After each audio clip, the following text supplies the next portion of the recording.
नमस्कार, स्वागत है आप सभी का। मैं हूं आपके साथ कुमार कुणाल धीरज। आप देख रहे हैं मुद्दा में आज चर्चा करेंगे कायाकल्प की। बात उत्तर प्रदेश की होगी। इस कायाकल्प से क्या बेड़ा पार होगा पार्टियों का?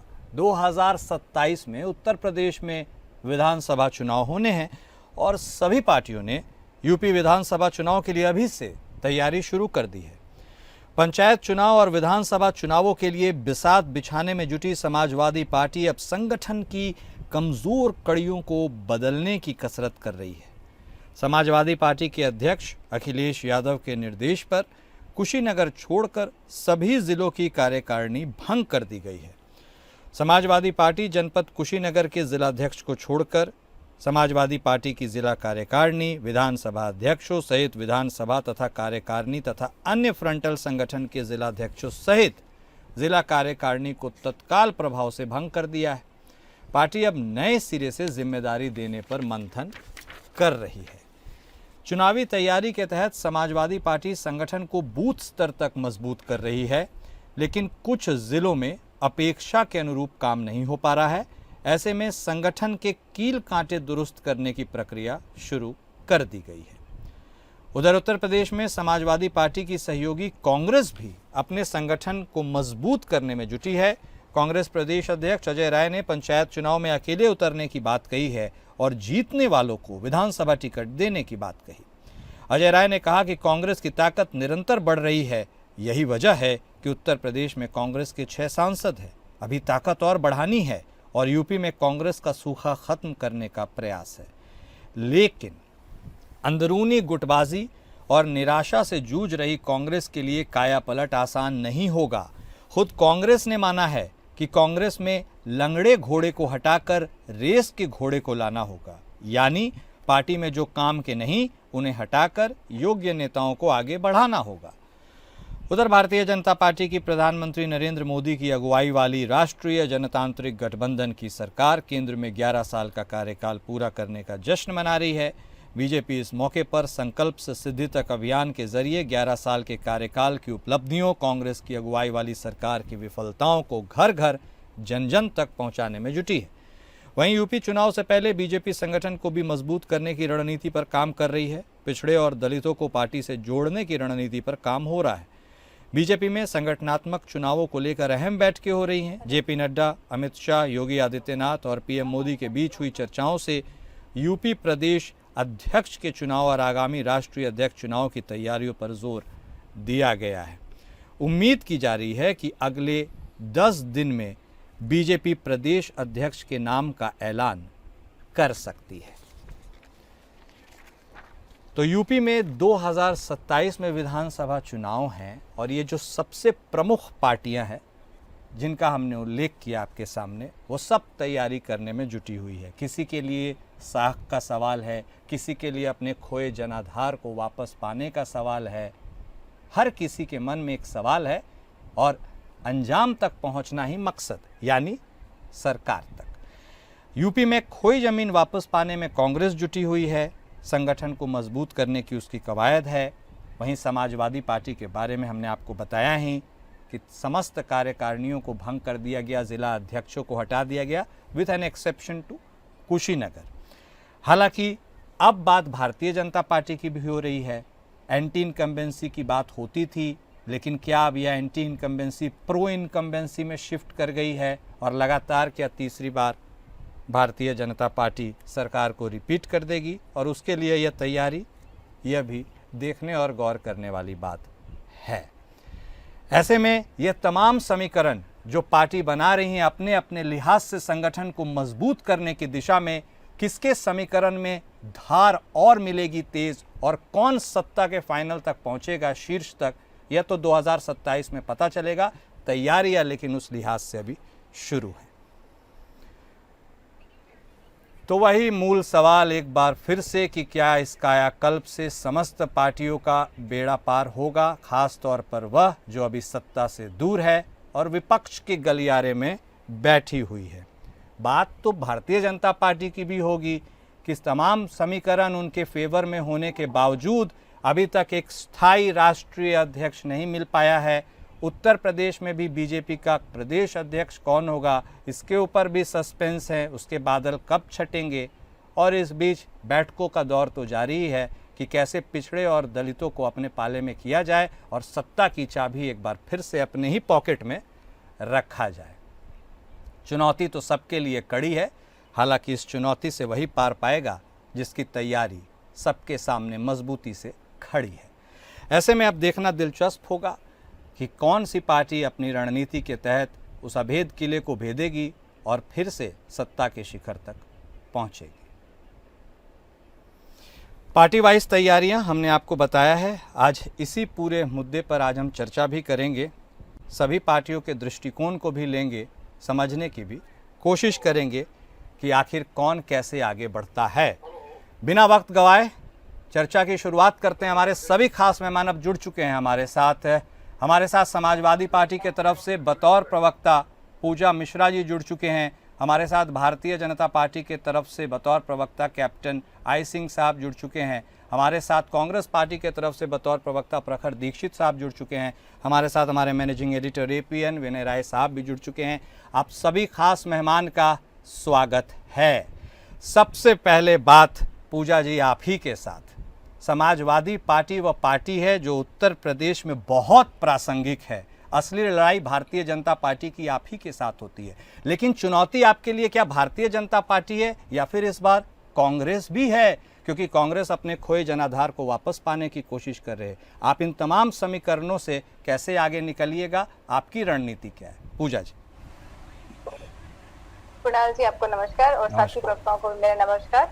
देखिए, आप कह रहे चुनौती क्या आपके लिए जो है भाजपा है कि कांग्रेस है? हमारे लिए चुनौती कोई नहीं है।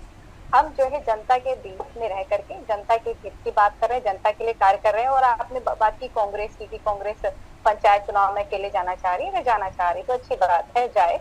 और वहाँ पे हालांकि पंचायत चुनाव की एक अलग ही रणनीति होती है, वहाँ सिंबल्स नहीं होते हैं, अलग अलग सिंबल्स होते हैं, पार्टी समर्थित प्रत्याशी होते हैं। उसके अलावा अगर आप बात करेंगे इंडिया ब्लॉक की, तो हम इंडिया ब्लॉक में जो है गठबंधन नहीं है और गठबंधन से ही आगे बढ़ रहे हैं।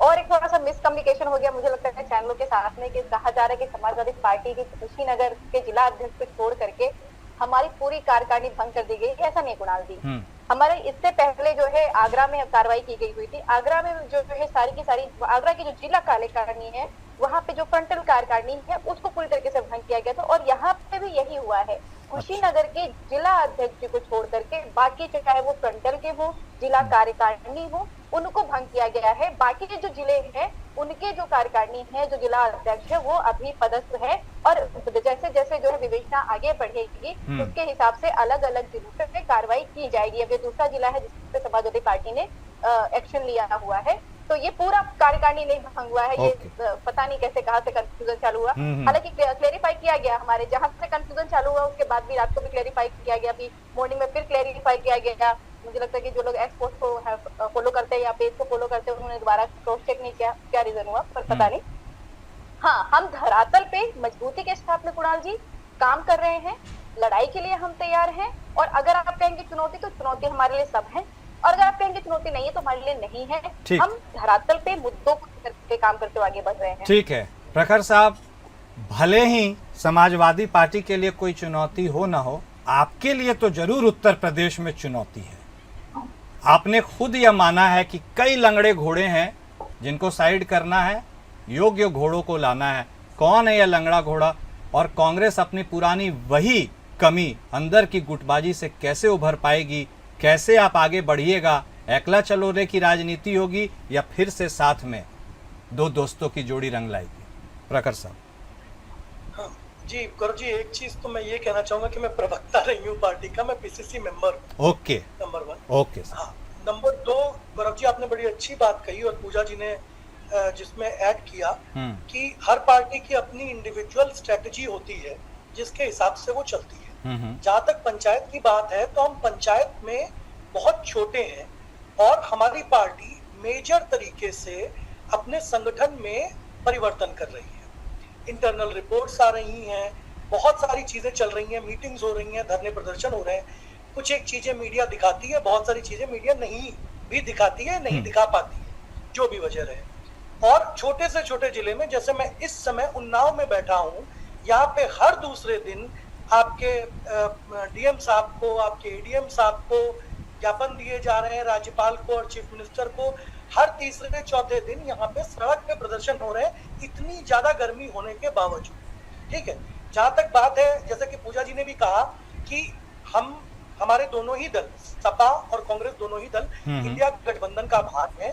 बड़े लीडर जो भी कुछ कहते हैं, चाहे अविनाश पांडे जी ने कहा हो, चाहे अजय राय जी ने कहा हो, वो एक स्ट्रेटेजी का पार्ट भी हो सकता है, क्योंकि पंचायत इलेक्शन में भी बहुत टाइम है। ठीक है। नंबर 3 बात ये, चाहे राहुल जी हो और चाहे कोई भी बड़े लीडर हो जिनका मैंने नाम लिया, वो सभी बात संगठन सृजन की कर रहे हैं, क्योंकि उत्तर प्रदेश में ये किसी से भी नहीं छुपा है कि हमें संगठन को मूलभूत तरीके से बढ़ाना है। आपने आंतरिक विघटन की बात कही या आंतरिक उसकी बात करी कि लोग आंतरिक रूप से लड़ाई लड़ रहे हैं। कोई भी बड़ा संगठन हो, हमारा परिवार भी होता है, तो उसमें ज्यादा सदस्य होते हैं, तो कुछ ना कुछ एका नहीं बन पाती है। काफी बार जो टॉप का लीडर होता है किसी भी पार्टी का या किसी भी परिवार का, वो एका लाने की कोशिश करता है, बहुत बार नहीं बन पाती। बहुत बार आप जैसे पत्रकार उसको पोस्ट करते हैं, चीजें आगे बढ़ती हैं, बहुत बार नहीं पोस्ट होती है। उसमें सब पे काम सारी पार्टियों में निरंतर चलता रहता है मेरी समझ। ठीक है, लेकिन आपको काम करने की ज्यादा जरूरत है, मेहनत भी आपको करने की जरूरत है, आप तो कर ही रहे होंगे, इसमें कोई शक नहीं। ठीक है। कैप्टन साहब, बारी सर आपकी भी आ गई है, आपको तो कोई परेशानी नहीं होगी, है क्या? यदि है तो कुछ बता दीजिए, क्योंकि संगठनिक तौर पर भी आप काफ़ी सशक्त हैं, मजबूत हैं, सरकार में भी हैं, सारे जो कंडीशंस हैं वो आपके लिए फेवरेबल है। लेकिन मेरा सवाल यह है कि यह सब कुछ होने के बावजूद भी अभी तक उत्तर प्रदेश को अपना प्रदेश अध्यक्ष नहीं मिला, राष्ट्रीय अध्यक्ष भी फॉर दैट रीज़न अभी तक कौन होगा उसके बारे में भी कुछ क्लैरिटी नहीं है। ऐसे में सब कुछ आपके फेवर में होते हुए भी फिर यह कंफ्यूजन कब तक इसके बादल छटेंगे? बोलिए। देखिए, उत्तर प्रदेश में जो पंचायत चुनाव है, बिल्कुल वहाँ हमारी पार्टी बड़े चुन के जो भी कैंडिडेट होंगे उनको लेके आएगी, क्योंकि हमारी पार्टी ने वहाँ जिस तरह से विकास किए हैं आम जनता के लिए, तो उससे जनता बहुत ही पूरा उत्तर प्रदेश खुश है और खुशहाल है। चाहे आप पिछले बार भी पंचायत चुनाव में जो हमने एक पूरा रिकॉर्ड बनाया था कि वहाँ ज्यादा से ज्यादा सर हर जितनी पंचायतें थी हमारी जीत के आई थी, कुछ एक छोड़ दे, तो वहाँ की उत्तर प्रदेश की जनता जानती है कि उत्तर प्रदेश का विकास अगर कोई कर सकता है तो भारतीय जनता पार्टी कर सकती है। एक अच्छा लॉ एंड ऑर्डर कोई दे सकता है तो भारतीय जनता पार्टी दे सकती है। अगर गुंडों का यहाँ से सफाया कोई कर सकता है तो भारतीय जनता पार्टी कर सकती है। भूमाफियों का कोई सफाया कर सकता है तो भारतीय जनता पार्टी कर सकती है। इसी तरह से जितने चाहे माफिया है उत्तर प्रदेश में आज हमने धीरे धीरे करके सब खत्म कर दिए हैं, जो राजनीतिक पार्टियों ने पाले हुए थे। आपने देखा होगा, एक दो शब्दों को बोलिए सर, बोलिए। देखा होगा, अतीक अहमद एक इतना बड़ा गुंडा बदमाश था जिसने लोगों की जमीनों पर कब्जा किया ही किया था, सरकारी जमीनों पर उसने कब्जा कर लिए थे और उससे टोटल बाउंड्री बना के कॉलोनियां भी काटना शुरू कर दी थी। मगर ये अतीक अहमद किसका आदमी था ये कोई बताने की जरूरत तो नहीं है।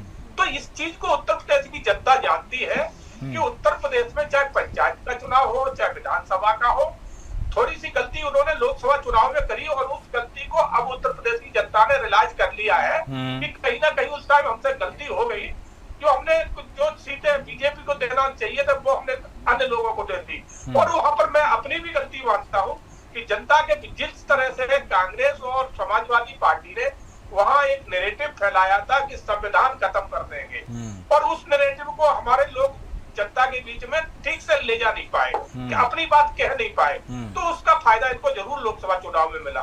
मगर तुरंत ही आपने देखा होगा कि मिल्कीपुर उपचुनाव जो हुआ और उसमें वही अखिलेश की जो सीट थी उनके लड़का वहां लड़ाया गया और वही सीट इतने बड़े मार्जिन से वो हारे, तो जनता ने वहां पर तुरंत अपना जो गलती की उसको रियलाइज किया और उसका जवाब दे दिया। तो हमें वहां सोचने की जरूरत नहीं है। योगी महाराज बहुत अच्छा विकास कार्य कर रहे हैं, वो घर घर तक विकास पहुंच रहा है, चाहे वो स्वास्थ्य का क्षेत्र हो, चाहे शिक्षा का क्षेत्र हो, चाहे जो है ना गरीबों को दिए हुए मकान हो, तो ये सब चीजें उत्तर प्रदेश की जनता को मिल रही है। और लॉ एंड ऑर्डर तो जो जनता को ठीक है, वो तो ऑनगोइंग प्रक्रिया में आप बता ही रहे हैं, संकल्प से सिद्धि अभियान तक। हालांकि थोड़ी देर पहले आपके उत्तराखंड के प्रदेश उपाध्यक्ष जोशी साहब से बात हो रही थी तो उन्होंने कहा कि अपराधी जो होता है वो किसी पार्टी का नहीं होता है, अपराधी अपराधी होता है। मैंने इसलिए जिक्र किया क्योंकि आपने अतीक अहमद को, वो तो खैर ऊपर चले गए, संभवतः किसी पार्टी से जोड़ा। खैर नहीं, मैं जब अपराधियों को जब टिकट कोई पार्टी देती है तो वो बिल्कुल उस पार्टी का ही होता है। ठीक है। अगर अपराधी है और पार्टी उसको चुनाव लड़ाया जाता है और उसको संरक्षण दिया जाता है। जब समाजवादी सरकार ठीक है के नेता मुलायम सिंह जी थे मुख्यमंत्री तो यही अतीक अहमद खुलेआम बंदूक ठीक है, चलिए कोई बात नहीं, आपका अपना वर्जन, उनका अपना वर्जन। कहना चाहता हूँ, हाँ, बल्कि 2-3 बातें कहना चाहता आ रहा हूँ सर, आ रहा हूँ आपके पास, 2-3 बात बिल्कुल बोलिएगा। विनय राय साहब भी बहुत देर से इंतजार में, कतार में। विनय राय सर, आपने सबको सुना, उत्तर प्रदेश को आप भी बहुत अच्छी तरीके से समझते हैं। एडवांटेज किसके पास है सर? लगातार हम बात करते रहते थे पहले एंटी इनकम्बेंसी की, लेकिन क्या प्रो इनकम्बेंसी में वो टर्मिनोलॉजी बदल गई है? और जो तमाम संगठनात्मक दृष्टिकोण से पार्टी अपने रसाकशी कर रही है, सुपर से ऊपर कौन होगा सर? सबसे पहले तो मैं एक बात स्पष्ट कर दूं, जो पूजा मिश्रा जी ने कहा कि जो कुशीनगर का मसला है वो पहले पूर्व जिलाध्यक्ष सफरुल्लाह अंसारी वहाँ पर थे, उनकी आकस्मिक निधन के बाद राम और यादव को वहाँ जिलाध्यक्ष बनाया गया। जी जी। तो टीम जो बनाने की जिम्मेदारी होती है जिलाध्यक्ष की। तो हमको लगता है कि राष्ट्रीय अध्यक्ष अखिलेश यादव जी, उन्होंने सोचा होगा कि जब नए अध्यक्ष की नियुक्ति हुई है तो नए तरीके तो अपना टीम बनाए, इसलिए पूरी कमेटी को उन्होंने भंग किया है कि रामोद यादव अपनी टीम को तैयार। लेकिन जो चुनाव आने वाले, जिन परिस्थितियों में चुनाव होने जा रहा है, इसमें बड़ा कठोर होने वाला है। अब कांग्रेस ने राष्ट्रीय अधिवेशन में एक चीज तय कर दिया कि जो जिलाध्यक्ष का नियुक्ति पत्र जारी होगा वो राष्ट्रीय नेतृत्व जारी करेगी और प्रदेश अध्यक्ष एक तरह से वहां पर गौण होने जा रहे हैं और सीधे रिपोर्टिंग राष्ट्रीय नेतृत्व को करेंगे। तो क्या एक पोस्ट ऑफिस की भूमिका में प्रदेश अध्यक्ष रहेगा? ये सोच राहुल गांधी की हो सकती है कि अगर हम ग्रास रूट को मजबूत करेंगे, हमारा जिलाध्यक्ष मजबूत होगा, तभी जाकर हमारा राष्ट्रीय नेतृत्व मजबूत हो पाएगा। क्योंकि हम 2002 में प्रियंका गांधी का बयान जब मैंने खुद बात की थी तो उन्होंने कहा था कि हमारी जो संगठन शक्ति बहुत कमजोर है। केवल वो अमेठी के परिप्रेक्ष्य में उसमें बोला था कि अमेठी तो ठीक है कि बाकी जगहों पे कमजोर, इसको मजबूत करने की जरूरत है। तो 2002 से 2025 आ गया कि संगठन कांग्रेस का मजबूत नहीं हुआ। तो हो सकता है इस नए एक्सपेरिमेंट के साथ वो अपनी टीम को मजबूत करना चाहते हो। और भारतीय जनता पार्टी का तो बहुत अच्छा फार्मूला है, इतने कार्यक्रम दे दो कार्यकर्ताओं को कि वो कार्यालय तक आ नहीं पाए। क्योंकि कार्यालय पर अगर वो आएंगे तो काम बताएंगे तो सत्ताधारी दल है।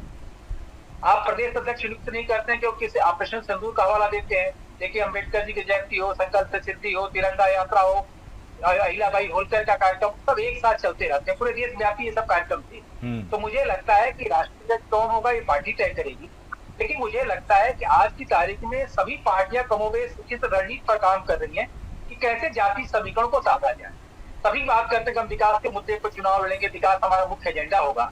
लेकिन आज की तारीख में सच्चाई से कोई इंकार नहीं कर सकता है कि कमोबेश उत्तर प्रदेश और बिहार ये जातिगत आधार पर वोटिंग होती है। बिल्कुल। इसीलिए उनको दूसरे जगहों से बुलाकर मंत्री बनाना पड़ता है, वरना आपके दल में जब राजभर है तो ओम प्रकाश राजभर से गठबंधन क्यों करना पड़ा? आपके पास पूर्वी नेता के तौर पर स्वतंत्र सिंह, विनय कटियार जैसे नेता, फिर भी अनुप्रिया पटेल साहब को गठबंधन क्यों करना पड़ा?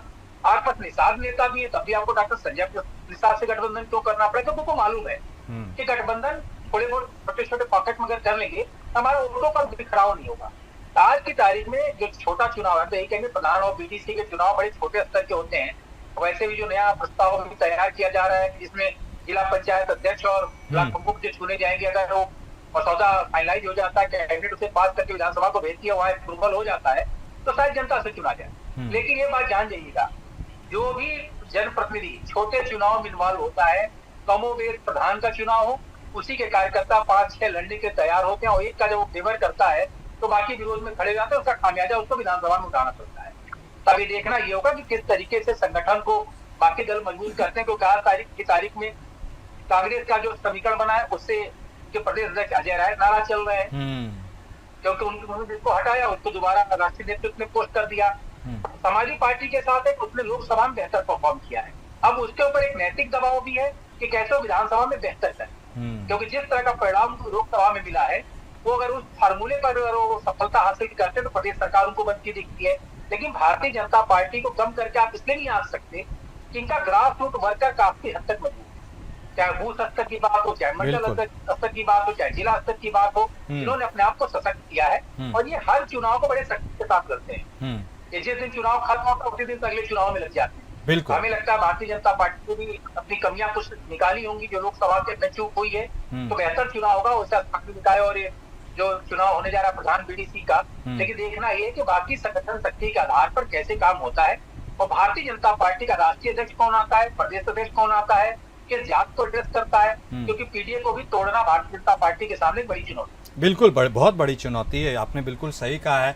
पूजा जी आते हैं आपके पास, लेकिन 2-3 बातें चूंकि कहने को इच्छुक थे प्रखर साहब, इसलिए एक बार रुख उनका कर लेते हैं। प्रखर साहब जरूर बोलिए, अब आप क्या बोलना चाह रहे थे वो भी बता दीजिए, और यह भी बता दीजिए कि आप होने वाले पंचायत चुनाव को यूपी 2027 विधानसभा चुनाव के पहले एक सेमीफाइनल की तरह भी देख रहे हैं या आपके लिए कोई मैच ही नहीं है वो, बोलिए। देखिए, पंचायत चुनाव पूरी तरीके से प्रशासन का चुनाव होता है। ये कोई नहीं कह सकता कि ये प्रशासन का चुनाव नहीं होता। जिस तरीके से उपचुनाव होते हैं, बहुत कुछ प्रशासन की चलती है इन चुनावों में, और ये हर कोई जो ग्रासरूट लेवल पे काम करता है इस बात को समझता है। ठीक। जहां तक विनय सर की बात रही, तो विनय सर ने जो बात कही वो बहुत अच्छी बात कही कि भाजपा जो है वो जिस दिन से चुनाव हारती है जीतती है, उसके अगले दिन से चुनाव लड़ने की रणनीति तय करने लगती है। बहुत सही बात है, क्योंकि इनको केवल चुनाव लड़ना ही आता है, इनको प्रशासन और किसी चीज से कोई मतलब नहीं है।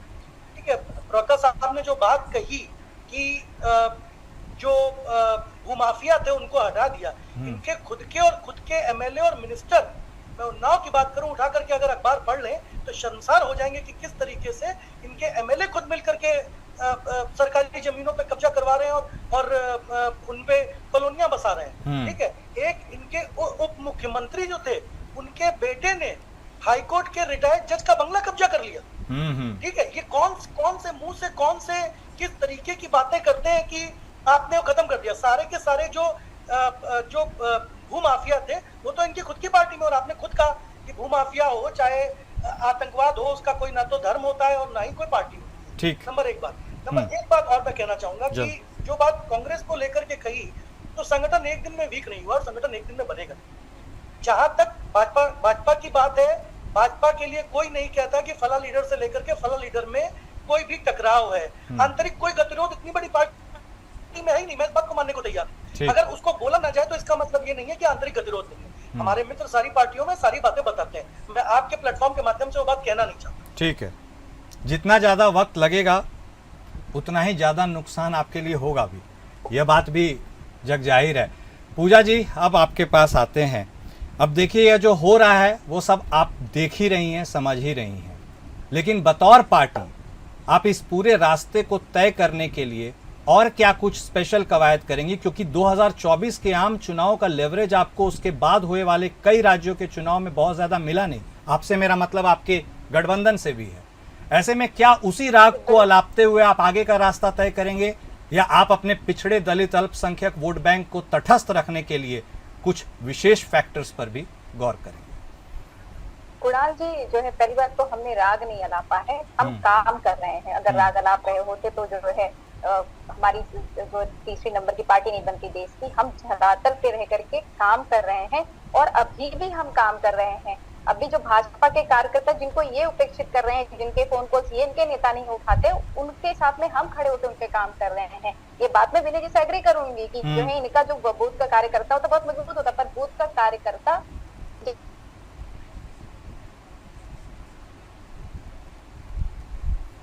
आपकी आवाज आने में कुछ प्रॉब्लम हो रही है, हम देखते हैं। हाँ, के लिए कोई खड़ा होता है तो वो जो है समाजवादी पार्टी खड़ी हो रही है। अभी जो है भाजपा के प्रवक्ता बड़े लंबी लिस्ट दे रहे थे, शायद न्यूज़पेपर नहीं पढ़ते हैं उत्तर प्रदेश। 31 में 2025 की हेडलाइन है कि जो है 68 माफियाओं की लिस्ट बनी हुई है, जिसमें से 3 सिर्फ गोरखपुर से ही है। तो आप बताइए कहाँ पे है?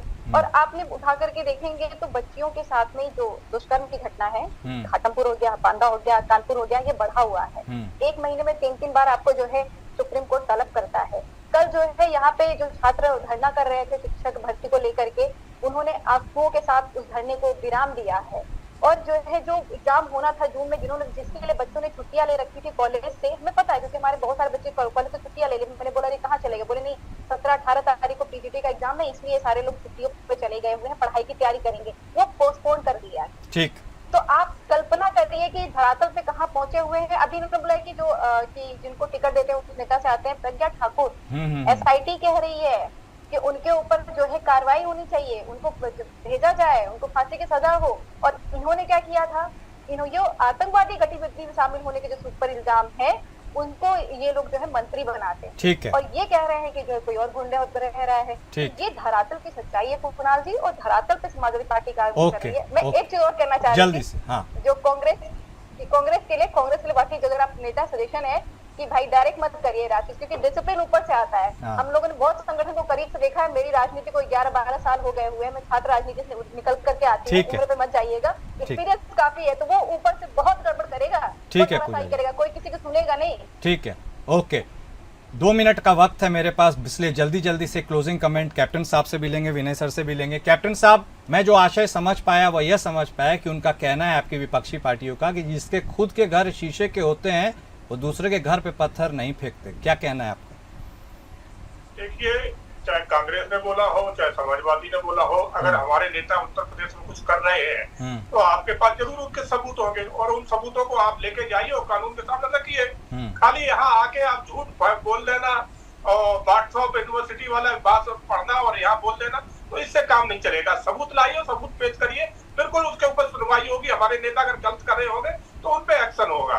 और रही बात, इन्होंने अभी प्रज्ञा सिंह की कहा था, प्रज्ञा सिंह जैसा कोई हो नहीं सकता है। ये कांग्रेस के नेताओं ने उनको फंसाया था, किस तरह से स्ट्रेटजी बनाई, और आज तो उनको कोर्ट ने बेकसूर साबित किया है।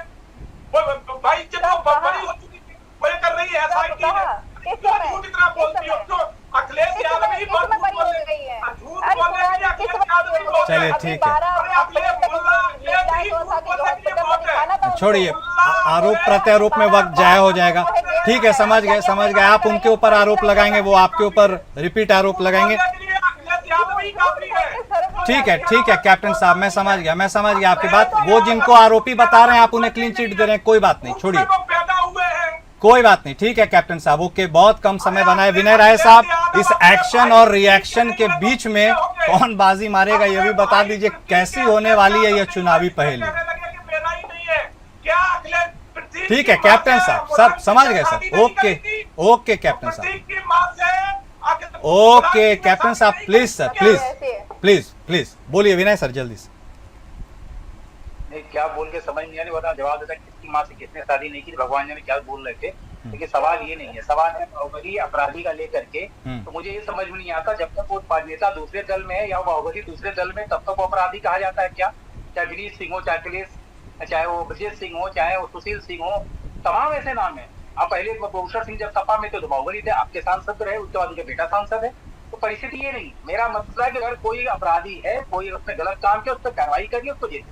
राज हमारे पूजा जी ने कहा कि भाई छात्र राजनीति से आती है, तो जाहिर सी बात है छात्र राजनीति को बड़े गंभीरता से लगा जाएंगे, क्योंकि राजनीति की पहली पाठशाला खुद सपा में अरविंद सिंह गोप हो, चाहे वो राजपाल कश्यप हो, चाहे वो ओम प्रकाश सिंह हो, सब छात्र संघ की सियासत से बाहर आए।